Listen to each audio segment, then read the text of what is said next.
कि हम सबको कायनात में सबसे हसीन और पाकीज़ा ज़िक्र से मुनसलिक किया हुआ है।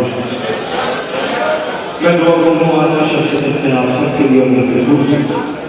इस फर्श खुदा को बिछाने वालों के लिए कि मौला हम सब को तौफ़ीक़ात का इज़ाफ़ा फरमाए और मौला हमें भी अपनी बारगाह से रिज़्क़ अता फरमाए, वो रिज़्क़ जो आप कहकर समझते हैं बिना किसी तंगीद के मुक़र्रर वक्त में इंशाअल्लाह मदीनात मुनव्वरा से पहले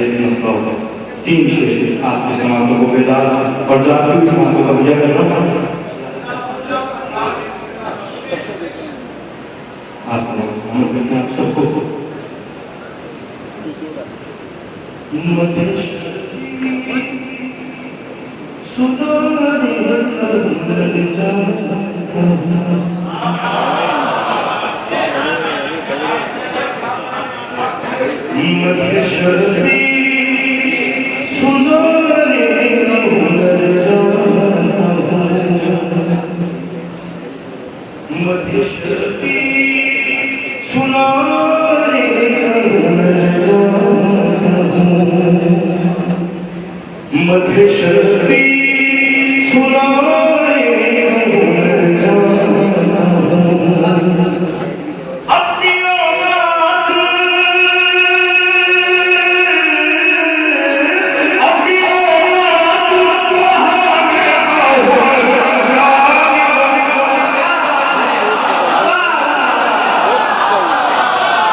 फर्श में